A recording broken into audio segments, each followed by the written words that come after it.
Hello, everyone. Forgot to put myself on the stage. I know people have all been waiting for our very first show of the year, and very excited to start the year off. Uh, kind of not the circumstances I think people want everything to happen right now. Maybe I'll take questions later about the fire, but even though I'm really close to this new one, uh, where I'm living is pretty safe. The wind's blowing away. Hopefully things won't split and change, but uh, yeah. So I'm just excited to talk bikes and speak with one of my favorite people.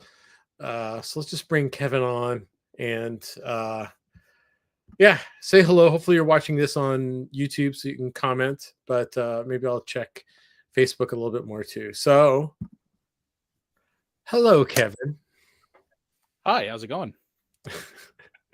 We've been talking for 5 minutes with that microphone. I'm still getting used to it, but it sounds really good. I'm jealous. I just wanted to make sure I could put it out there so people knew what it was. Oh yeah, it's my microphone. It's my Abby Hag microphone. First of all, Happy New Year. If for people is the first time, we've had Kevin on a few times as a guest and Grizzly Cycles and Bakersfield. If people don't know you, they should by now, but what would you have to say? Grizzly Cycles, about the shop or about myself? Both, because you're kind of one, aren't you?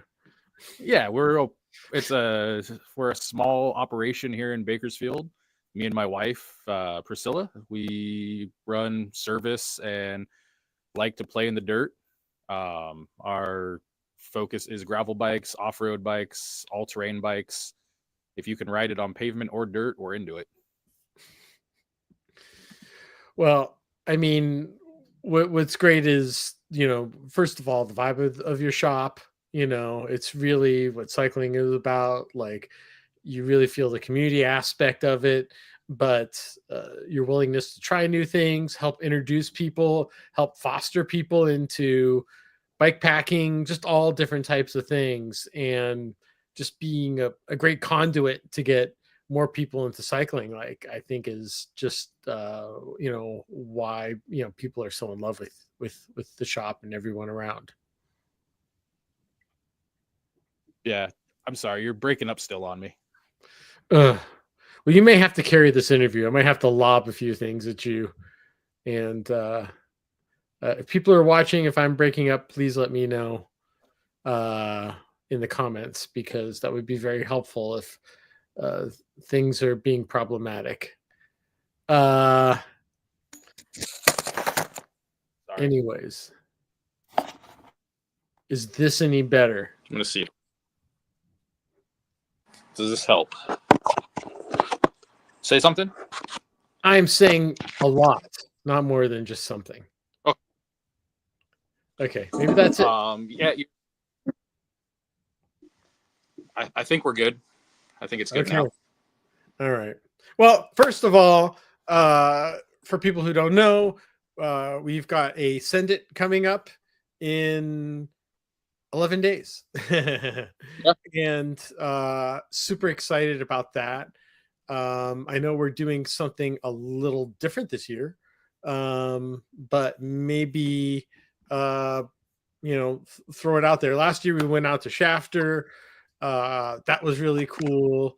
We're going out on a day where it won't be open, so I love that we're trying something new and introducing more people to other parts of Bakersfield.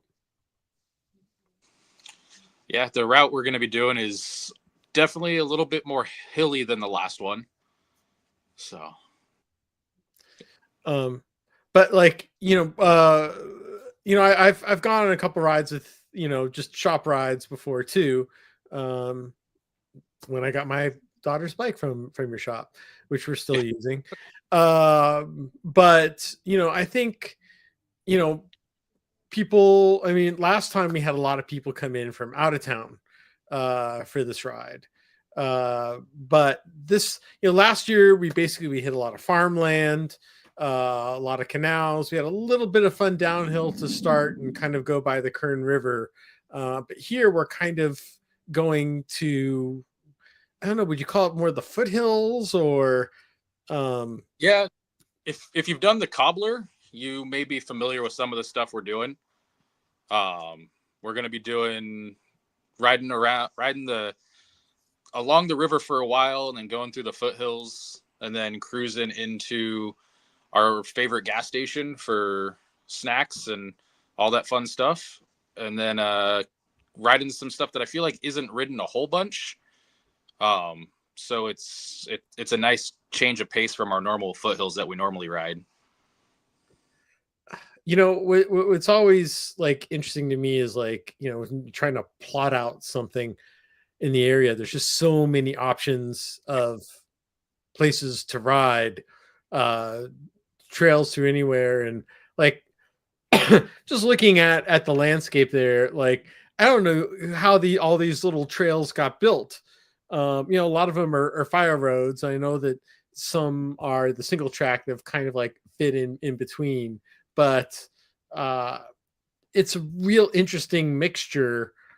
And I'm sure everybody wishes we had that density of like dirt roads and trails and off-roading by our own house. Yeah, it's pretty awesome what we have right in our backyard. What we're going to be riding is stuff that's been ridden on mountain bikes since mountain bikes were a thing here in town. A lot of it is just, we'll ride a lot of the fire roads that connect the single track.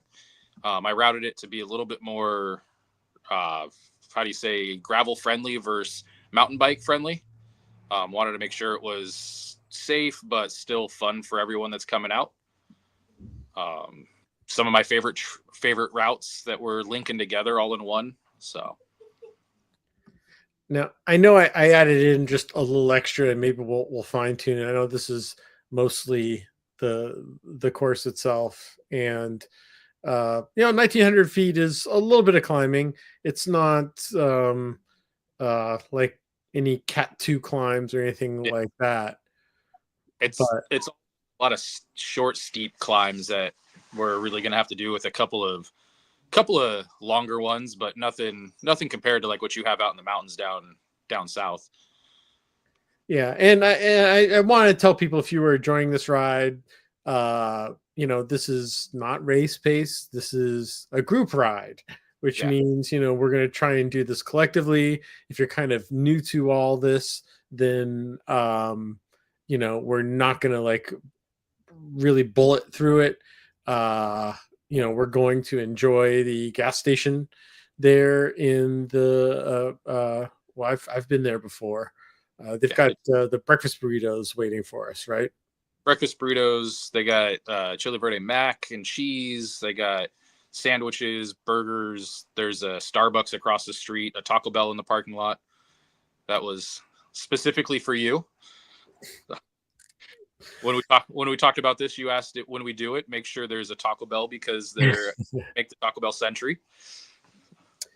So we've talked a lot about your Taco Bell centuries, and I think that we both have some deep personal relationship. They're almost like a second wife to us. Yeah. It's not fast food, it's good food done fast. Yes. And I think that doing a Taco Bell century would be very intriguing. And I really think that's something that could, remember, there's that, he goes by Liam the Impaler on Instagram, but there's that, I guess he was like 16 years old when he decided to, I think maybe bike across country, and Taco Bell took notice. And then he decided to bike from Alaska to Argentina, which I guess the episodes, he's made it into South America on episodes wise, but obviously he's made it. But he was sponsored by Taco Bell. So, I could see like this turning into a much bigger thing, because people's love for Taco Bell, and then just something so unique. Um, has there ever been any issues like digestive issues, or am I completely lost on here? No, I honestly, from my experience of doing the Taco Bell Century, is it's you're doing miles. You can put whatever you want in your system, and if you have digestive issues on a ride that you're doing 100 miles, you probably have bigger issues than just the food you're eating. So it's just you're putting calories down at that point. So, I hate to put you on the spot, but what would be the top three things from Taco Bell you would grab? If they're available, double deckers, hands down, number one. Then I would go for the Mexican pizza, and then I usually bring for like riding. I usually bring the just bean burritos. Just throw it in the top two bag and eat it when you need it later on the trail. Solid choices. Sounds like you know the menu through and through. Yeah, I mean, Taco Bell should know who I am. Taco Bells. Yeah. um, yeah. I mean, I live like a 3-minute walk from mine, so but they've stopped serving breakfast, which is totally weird because it's kitty corner to a high school. Yeah. So you would think that they would just do gangbusters being open. They used to serve breakfast, but now I don't quite understand it. And yes, this morning I traveled to one that's 1.4 miles away, just to get my the crunch wrap, the bacon crunch wrap this I morning. laugh. There's a Taco Bell maybe a mile from my house, but we rode to Taft to get Taco Bell, which was 50 miles away. So Well, I guess maybe we'll have the Taco Bell century turn into a double century. Double Taco Bell, double Taco. Yeah, that would be fun. The Super Gordita Supreme. So another thing I wanted to bring up was, I know you've kind of made an annual thing, was your bike packing trip, your New Year's bike packing trip. Yeah. And well, let's share people how this year went. I think the weather was pretty darn good, right? Weather was way warmer than it should be this time of year. It was. Before I start, I will say that me and my wife, we turned around on the first day, or on the second day. We didn't go all the way this year because some things that I'll leave off the YouTube happened, and we needed to turn around. But I think we started with 11 of us, and I think 6 people went the whole way. So that was, but yeah, from what we rode, we got into Carrizo, and then we started riding through Carrizo in the morning on the second day, and then things happened, and we needed to turn around and head back and call the old eject button and have Drew come pick us up. How far away were you when you had to make the call? We weren't too far altogether. I think we did just under 80 miles for our trip. Mm-hmm. But I think it took Drew like an hour and a half to get to us in his car. So, well, and what were some of the comments from everybody else on the ride? They ended up finishing in Pismo, right? Yeah, I think everyone that finished it was super excited. They made great time. The conditions were way better than last year. There wasn't any mud we had to contest with in Carrizo. No rain this year. In years past, one year we had, I think we counted almost 10 or 12 hours of rain that we rode through and sat in our tents. It was borderline. We should have gave up then, but we kept pushing through, and then we're rewarded with some of the most beautiful scenery in the world. So, but yeah, this year, I think everyone was in high spirits. I think the group that finished it was solid, and everyone stuck together. There was no issues. Nothing really bad to report. That sounds good. Sorry, I don't got more on that one, but yeah, we just had life came up, and we had to have Drew come airstrike us out, as he said. So, yeah.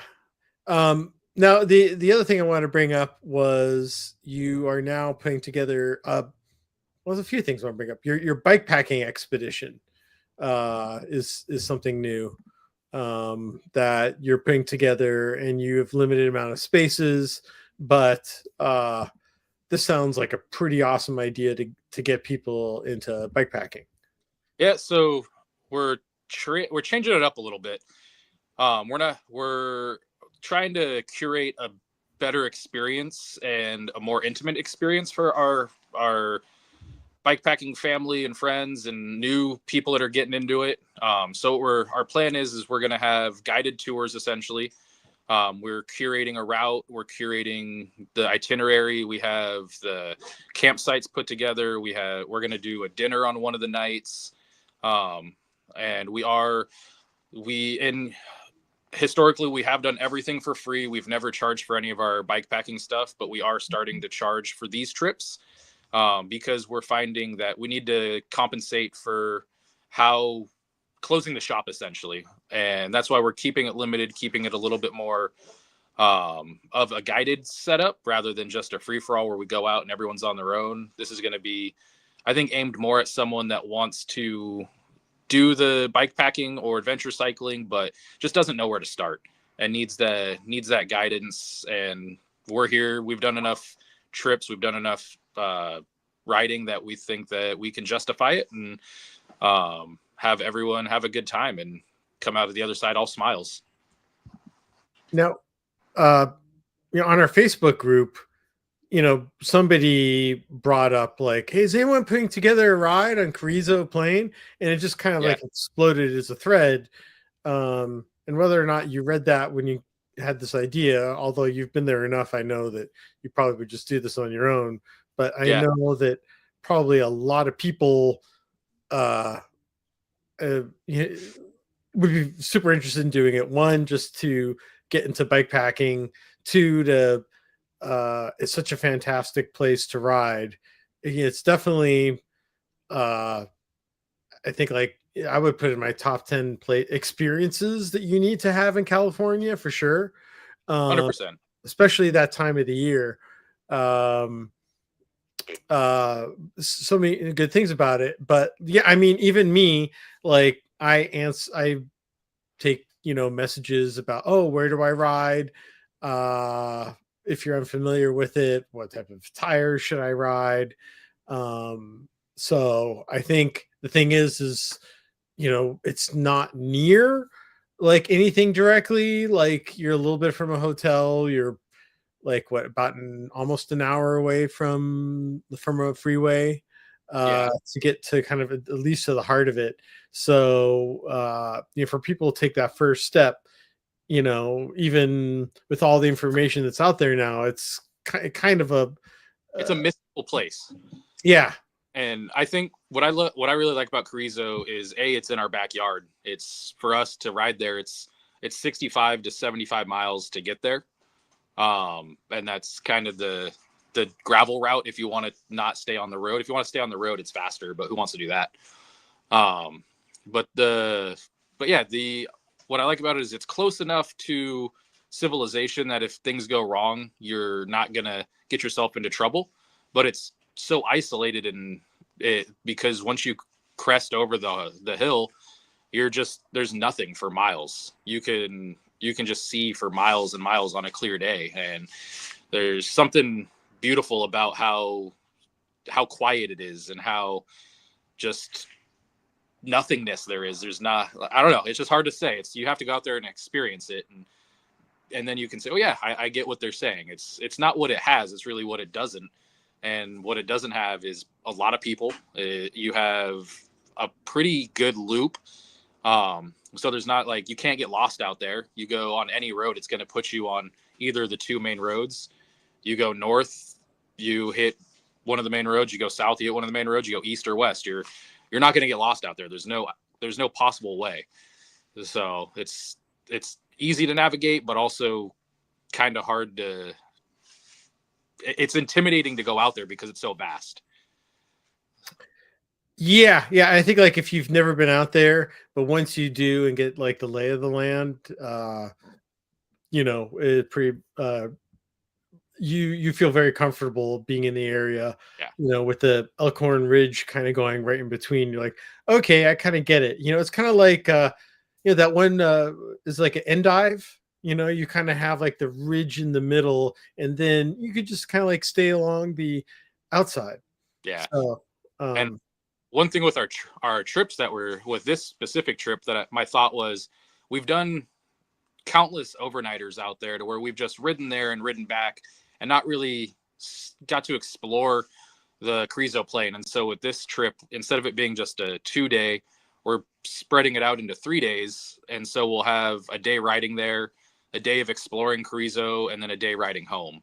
And I think for me, I'm kind of over just the there and backs to out there. So being able to spend a day where we can do absolutely nothing and just hang out at camp, or we can go out and put as many miles in as we want, is kind of intriguing to be able to add that to the offering for the Carrizo Plain trip. yeah, I totally agree. Like, I think back, if I had to do my Lost Coast trip, when I got into Shelter Cove, like spending a day there and doing nothing and just taking a look, because I was just so, as soon as I got there, I was prepping for the next day. Yeah. And it was such a gorgeous spot that you're like, it would have been just nice just to take it all in. And I think that, uh, you know, I'm trying to turn off that mind frame of it's ride, ride, ride, ride, ride. And the downtime is part of the biking as well.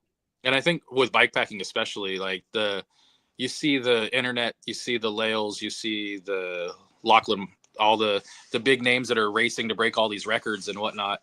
I think people forget about, like, it's not always about racing. Sometimes it's not about getting to point A to point B. It's about what's in between.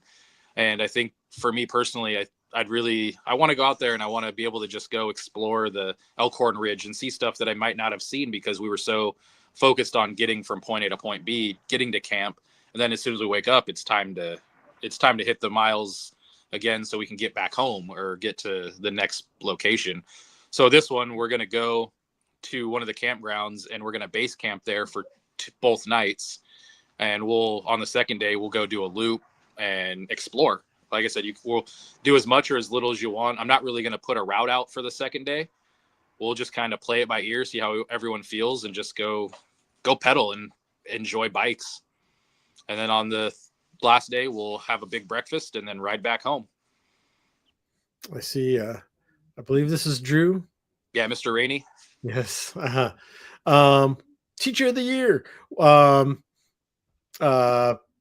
Yeah, obviously, if it's the place that people talk about most, I think in Southern California, where to catch the blooms. Of course, some years are better than others, and the timing isn't exact. But definitely the San Andreas Fault, which I think is marked in a few places when you cross. Yeah. You can't miss it. Otherwise, it's your fault. Yeah. So, and then, sorry. Good night, everybody. I had to do that. And then don't get disappointed. Soda Lake doesn't have soda in it. It's falsely named. So it's not Mountain Dew Lake either. No, I was really bummed there's no Baja Blast out there. Man, jeez. Well, at least there's a Taco Bell there, right? Nope, not unless you bring it yourself. Which comes to the fact there is no water out there, correct? There is at the KCL campground. There is a water spigot. Okay. And then if you go a little further, I guess west at the Cal Fire Station, you can get water. Okay. So. That's good to know next time I'm out there. Yeah, KCL. When we were there last time, that picture, if you scroll the picture of our bikes up against the bench, that's one of the campgrounds, and I turned the faucet on and there was water coming out of it. Okay. So over there. Yeah, and it can get super cold in February, like in the 20s, right? Yeah, I've woken up with frost and ice on my sleeping bag. Uh-huh. You've been able to chip off part of your beard, or? It hasn't gotten that bad because I was in the sleeping bag, but if I was out, maybe. So. Now, one thing that I'm super anxious to talk to you about is your Rigid Bike Classic. Yes. I mean, we just have a potpourri here of awesome ideas and things you've got going on here. And let me quickly bring up a page because you already had your first one, but I guess this is a tradition unlike any other. No, this is something that's brand new to us. It was just kind of out of the spur of the moment. I was like, hey, it would be really fun to race rigid bikes downhill and have like the worst type of bikes and ride clunkers and ride vintage bikes and whatever. Let's just keep the suspension at home for this one and just have fun on bikes. And I think I keep saying that, have fun on bikes. That's my whole life goal right now, is just to have fun on bikes. But yeah, the Rigid Bike Classic, we're breaking it into 3 categories. You have clunker, which is coaster brakes. You have rigid vintage, which is rim brakes, and then rigid modern, which is disc brakes. So as long as your bike doesn't have suspension on it, you can come out to these events. They're free. These are purely just to bring the community together and do something fun. We had, I think last time we had, I don't know how many, maybe 15 people race all together, maybe more. I don't know. I didn't keep count. I was having too much fun. But yeah, we just want to have fun, and it wasn't supposed to be a series. And after the first one, everyone was pretty excited about it. So I decided, hey, next one's going to be short track. Let's put a short track race together and put it all on the line. Wow. So you're gonna keep switching up the events? Yeah. So now that people enjoyed the first one, my plan is to do short track at the end of this month, and then do cross country, and then an enduro, and we'll just keep that going and just have different events, but they're all on rigid bikes. And the worse the bike, the better experience you're going to have. Now, when I was in your shop, you had a series of rigid bikes that, people are just wanting to try it, or, I think everyone should have, one in their stable. And I'm talking about maybe, not your supreme parts bike, but just one you can just feel comfortable just to ride, and just whatever happens. Yeah. I will say I've been putting the most miles on my 1982 Diamondback Ridge Runner. That's been my bike of choice lately. And there's just something about it that's fun. It's just there's no rules when you're on an old bike like that. You go out and you ride and you just do whatever you want. So what's the favorite clunker you've ever had? I mean, I have a transition clunker if you want to get like technical. So, it's a coaster brake mountain bike, 26-inch wheels. But honestly, I think right now my favorite one is the Diamondback. There's just the geometry on that bike is just so wrong. It's right. It's like I think 82 was the first year Diamondback entered the production mountain bike world. So it's slacker than it can be, or it should be. It's fast. I'll toot my own horn. I took first in the vintage category on it, so it's an award-winning bike now. So. Send it to the Smithsonian. What's that? Is it going to the Smithsonian? No, it's not that cool. Oh. It's staying with me. But yeah, there's Drew with the beautiful sky behind him. I got you on the TV too, so I keep looking up at it so I can see the bigger screen. So. Oh. It'll be on in 2 seconds. Yeah, and it's kind of funny. Like, we have kind of gotten away from those events. I know with the recent release of the Camera Corner, documenting the repack races in the 70s, the early days of mountain biking, and I believe it was the Humbug Hurry Up in Shasta. I'm looking for the bottle right behind me. Oh yeah.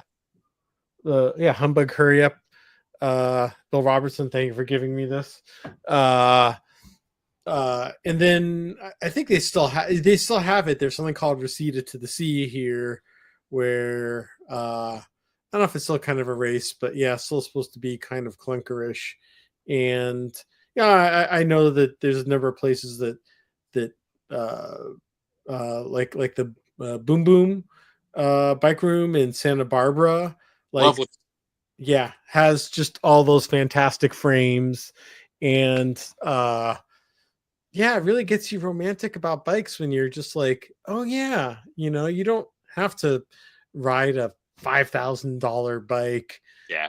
And I think a lot of it has to do too is like there's so much technology in bicycles now. It's kind of like I don't know, I relate it to the same as the guy that wants the 32 Ford or the old classic hot rod.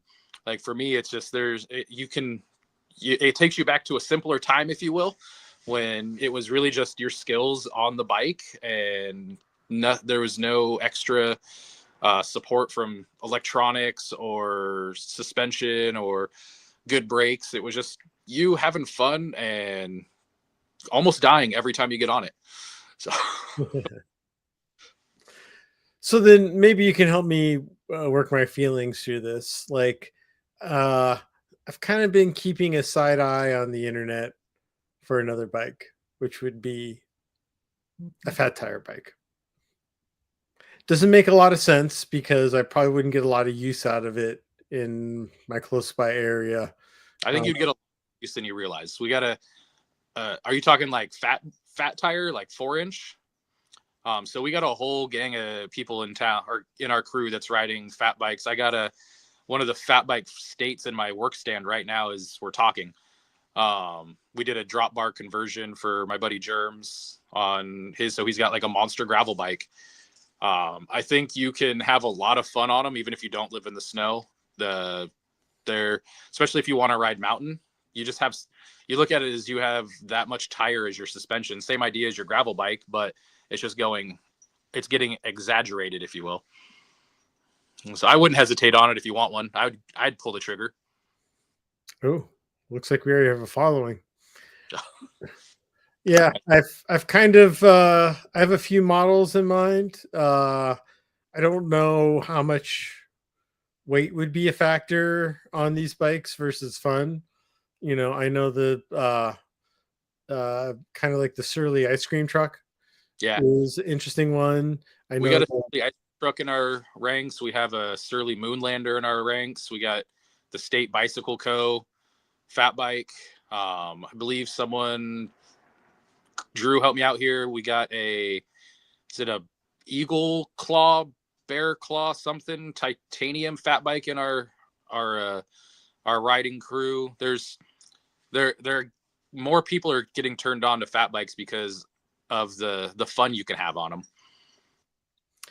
Yeah, I kind of like, and it's one thing I'm realizing more with my gravel bike is like my bike has 55s on it now, so like it's wider than some of my friends' mountain bike tires. Yeah, Is that maybe it makes me a little bit slower.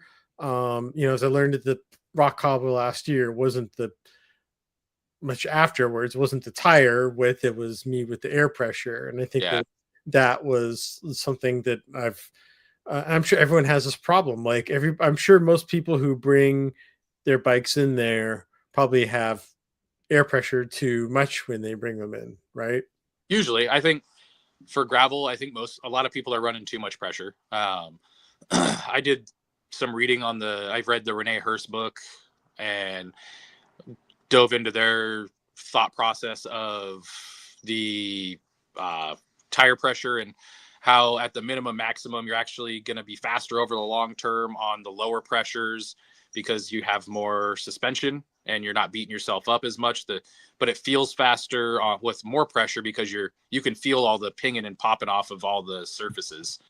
So I don't know. I personally run as low a pressure as I possibly can without my tire just flexing and folding over. Okay. Well, I have to throw something at you.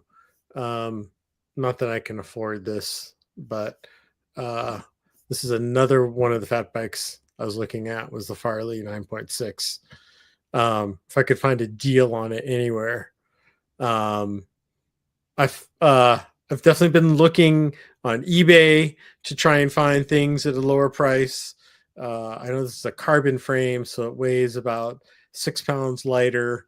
Uh, it seems to, I think this one has electronic shifting. And uh, yeah, I would put some corner bars on there so I could kind of look like a gravel cyclist. Um, but so when you've put together bikes like these, what are some of the first things people ask to adjust or to improve on the fat bikes? Well, I'm going to ask if you're getting a Trek. Can I have your badge number? Uh, Uh-oh. I won't go too much into that, but that's all I'll say. Uh, I think I know where you're going. if you know the joke on Treks in the internet. So, Yes. No, I think the biggest thing when it comes to fat bikes is get good wheels. You want to have good wheels and good tires, so you're not rolling. Your rotating mass isn't a lot. Like I think when we built the State, we threw some custom wheels with head rims and i9 hubs, and it dropped the bike almost 3 pounds in rotating weight from the stock wheels. So I think that, to me, wheels are more important than the frame. You could go with the steel frame and put really nice wheels on it and have a better ride quality, in my opinion, than anything else out there. But yeah, when I'm putting these together, that's what I would look for first, is good wheels. And that goes across any bike. You put nice wheels on the bike, it's going to change how it rides.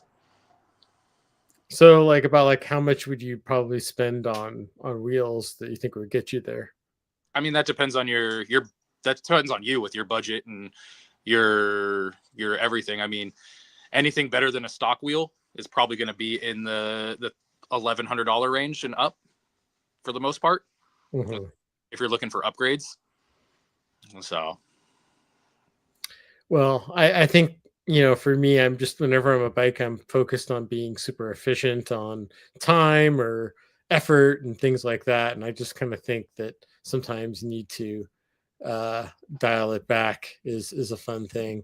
And oh, geez, I've had these conversations with people so far this past week, and but isn't that? Sometimes I think that that's part of the reason, why you should have one. I mean, speaking of which, Anton here has his 32 gravel bike, and those are the only two tire options right now.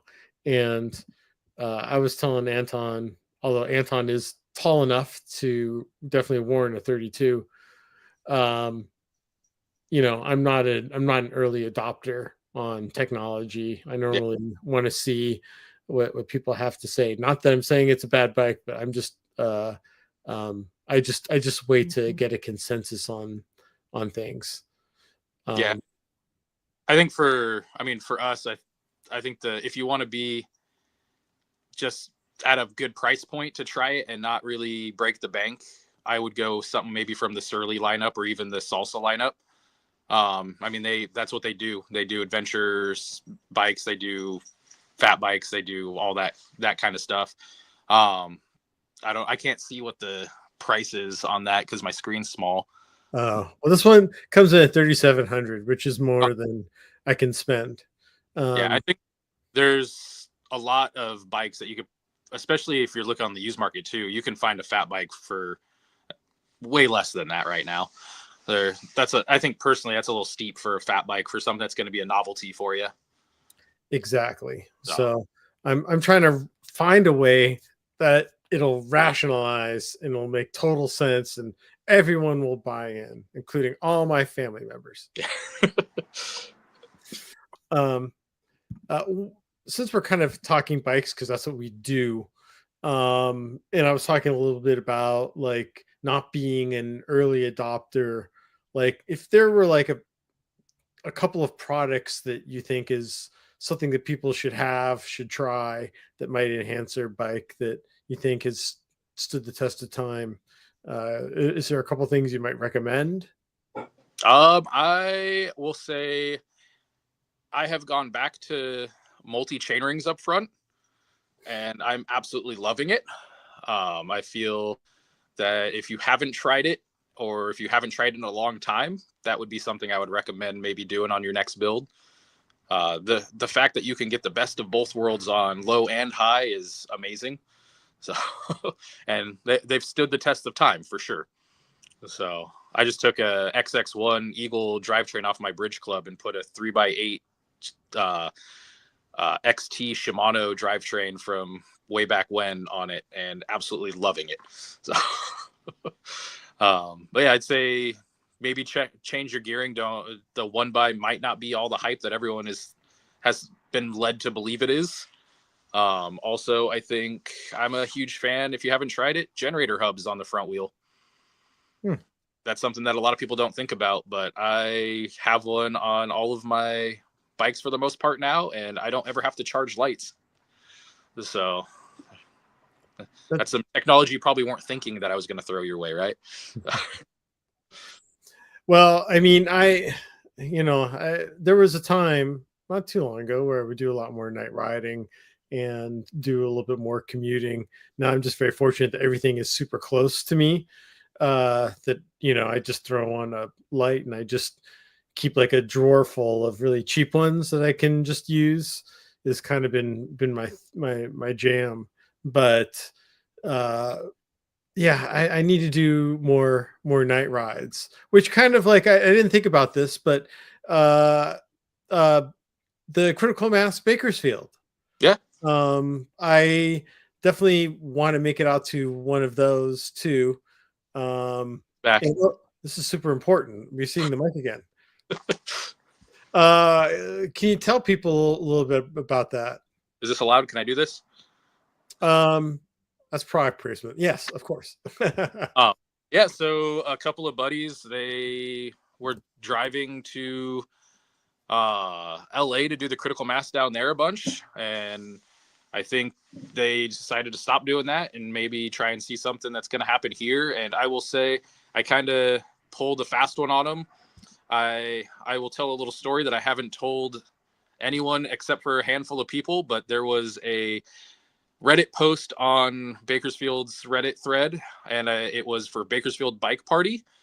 And I went through and made all these flyers that were horrible, and I messaged the guys that are now running the Critical Mass here. I was like, hey, was this you?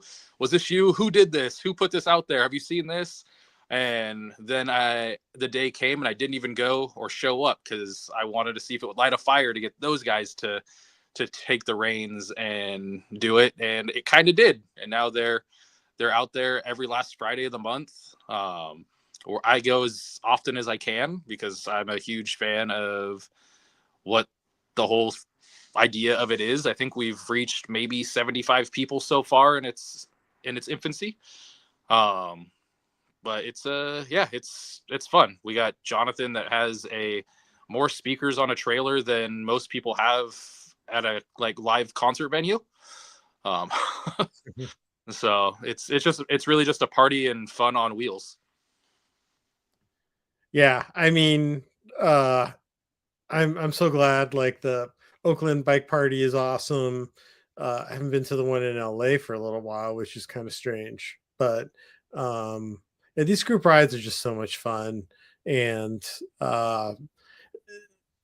we were talking a little bit about biking at night, but this is a total other thing. Biking in a group, just like chilling out and riding around, and yeah, that's another experience, kind of like Carrizo, which I think everyone who's a cyclist needs to knock off.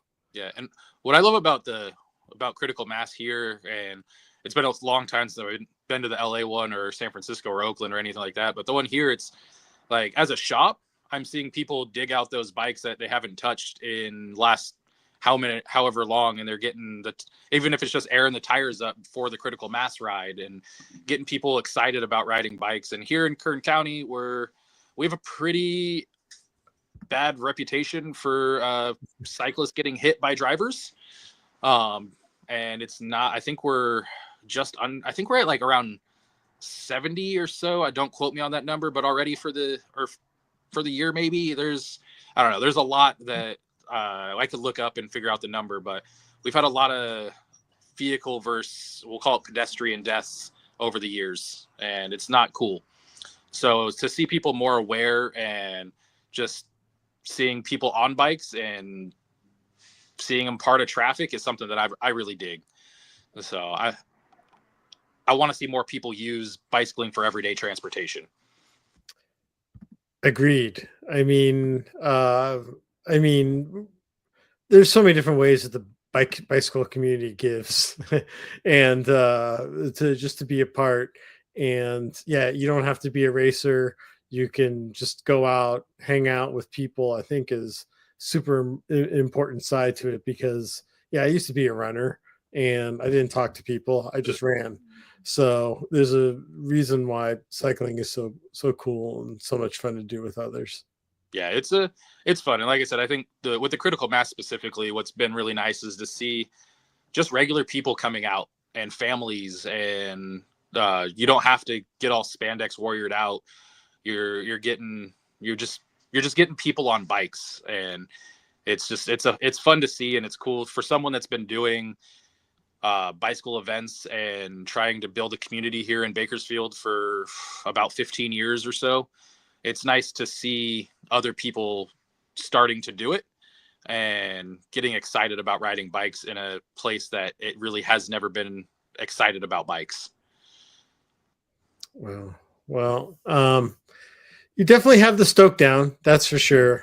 And you know, uh, if you ever want to open up a satellite location somewhere in the 91607 area code, Well, you know, I'll talk to you in a couple months, because we'll get a little real here for a second, if you don't mind.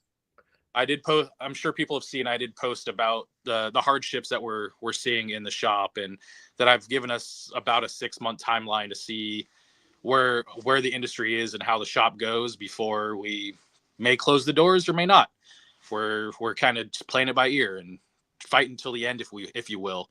But yeah, so we'll talk in 6 months to see how that goes before we talk about a satellite store. So yeah, I know. Don't put the cart before the horse, but yeah, I know it's been really tough. Like, where it seemed like COVID was a good thing, but we didn't work it out right. And it's weird to say, huh? Well, I mean, the opportunity it provided, and then yeah, how the industry like really started to pinch people, and then it kind of rubber banded back, and it's still kind of bouncing back and forth, and everyone's taking blows.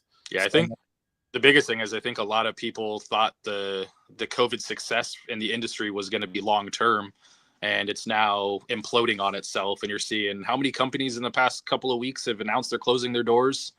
It's scary right now, especially for a small business. Like I said, it's just me and my wife. We've downsized all of our employees to just us, and we're grinding as hard as we can to keep the dream alive, because I don't want to get another job.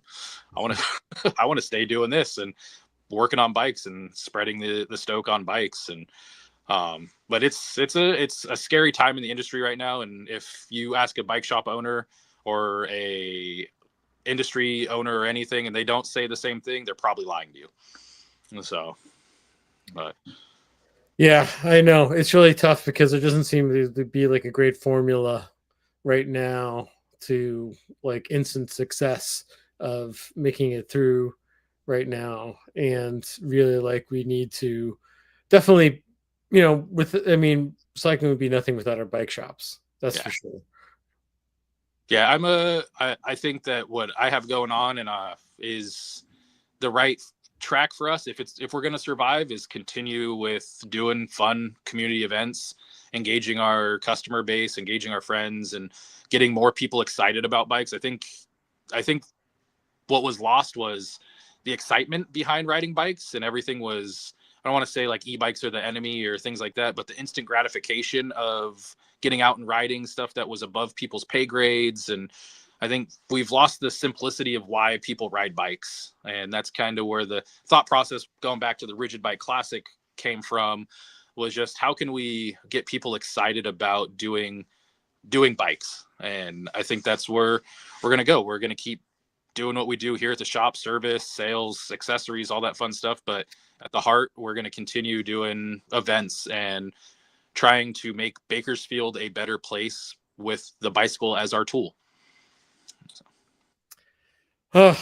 Yeah, I'm for me, like being part of this community is like giving me like almost an opportunity to have like a second life, and whole new web of friends. And this is one of the largest states, but God, it seems pretty small.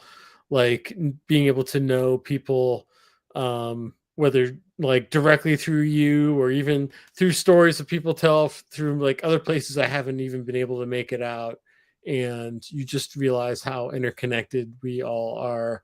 And I can't think of anything else like in life that people have this type of relationship, maybe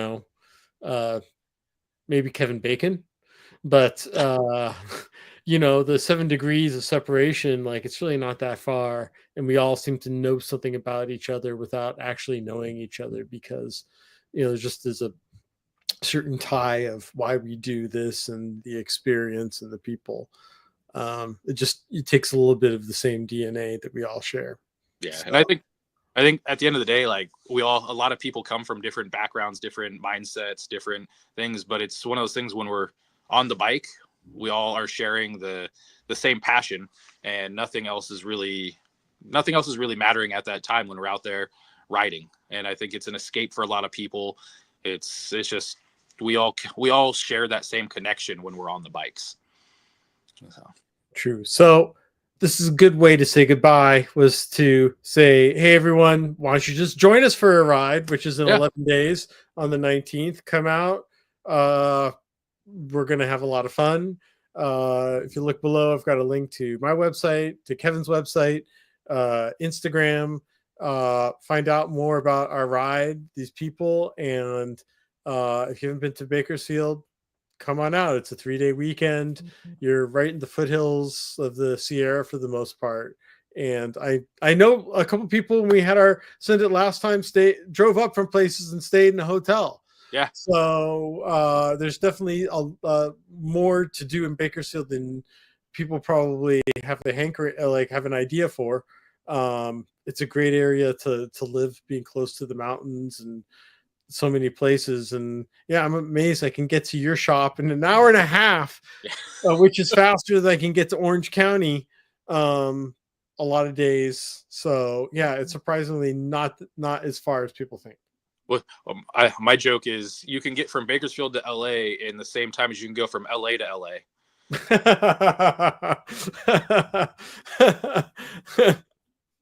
Can I steal that? Yeah, okay, go ahead. My lawyer says, yeah, I'm good. Yeah, I will say, you just plugged my website. My website crashed on the 2nd, and I've been scrambling to put it back together. Again, going back to being a small shop, I am the media guy. I'm the web designer. I'm the mechanic, the sales, you name it. I'm that guy. So in my spare time from wrenching on bikes, I've been trying to get it back together. So if you don't see something on there, it's because I'm working on it. So. All right. So everyone, please hope to see you on our Send It Sunday on the 19th. Looks like everyone will get to meet Drew as well. Will he be in a mountain bike, gravel bike? We'll have to find out ourselves. Drew, I will 100% say he'll be on a single speed. Oh, interesting. So, and I'll also leave it as, if you're planning on doing the rock cobbler, this is a good last minute training ride for the rock cobbler, because we're going to be in a lot of the same area. So. Yeah, for sure. If people are unfamiliar with the area, and I didn't do the rock cobbler the first couple years after I heard it, because the name made it sound like you're going over rocks all the time. That's entirely untrue. There are some difficult parts, but I think the reason people keep coming back is it's a pretty fun course, and you'll get to see some of the type of riding for sure that Sunday. Yep. And then for the rock cobbler, we'll be out there doing support. I don't know where, but Sam's going to put us on one of the 8 stations. So you'll see and it'll be super calm and super tranquil. We probably won't even notice you, will we? no couches or hand ups or anything of the nature. We'll be on our best behavior on this one. So. All right. All right, everyone. Well, please go ahead, check out our website, his website, for details about all this stuff. And yeah, we'll see you. That's MLK weekend. Yep, couple weeks. I think 2. Yeah. 11 days. 11 days. All right. Bye, everyone. All right. And